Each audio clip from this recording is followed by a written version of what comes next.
back. Deliberations are underway in Trump's criminal trial as many legal minds in the courtroom have been blown away by Judge Merchan.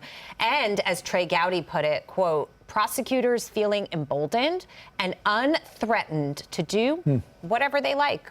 Former attorney and prosecutor Guy Lewis joins us now. Guy, it's so good to have you on such an important day like today. And to speak to the point that Trey Gowdy was making, what I'm particularly struck by is the way the prosecution came at this and the charges that were specifically brought. So we know that one aspect of this case is falsifying the business records, but there's got to be intent to further that and commit a crime. And there are three ways that they're saying he could have done that: federal campaign finance violation, a state election violation, or a tax crime. Guy, it almost seems like they gave this jury a choose your own adventure, right? Like they can figure it out a number of different ways, which really actually seems unfair. What is the crime that they're going after? Boy, right. I wish I could disagree with you, but right now it's a head scratcher. I mean, if judges are supposed to call balls and strikes, this guy's the Angel Hernandez of the courtroom. You can't tell where his strike zone is at all. And you're right. He has messed up the jury instructions. He's given them a smorgasbord, kind of a McDonald's menu option. And I think even if, and I don't think he's going to get convicted, but even if President Trump got convicted, I think this thing is destined for reversal on appeal. Okay, but Guy, my head is spinning just even listening to Jackie go through all that. Like, there's so many paths you can take. So you got this jury that's going to go back and deliberate on this, and you've got two lawyers in that room, and then the rest of the jurors.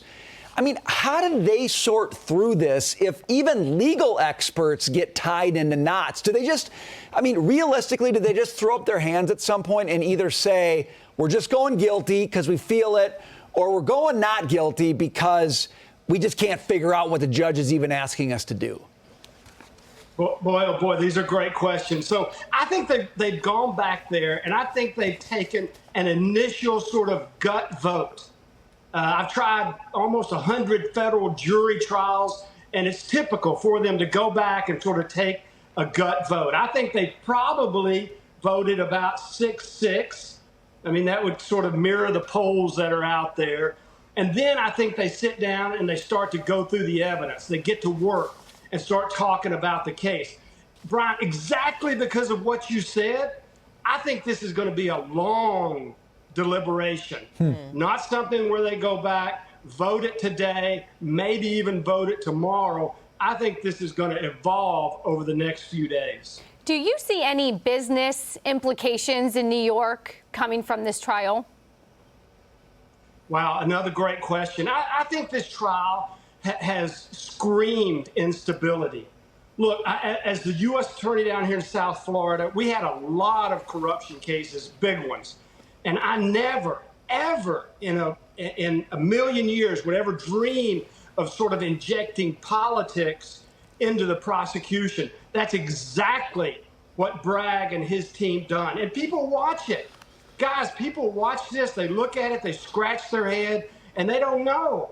They don't understand. And this whole idea of the business records and the bootstrapping up and the FEC, they look at it, scratch their head. It's bad. It's bad for business, bad for the country. Absolutely. Guy, thank you so much. Really appreciate your expertise and your insight. We're all going to be watching real closely.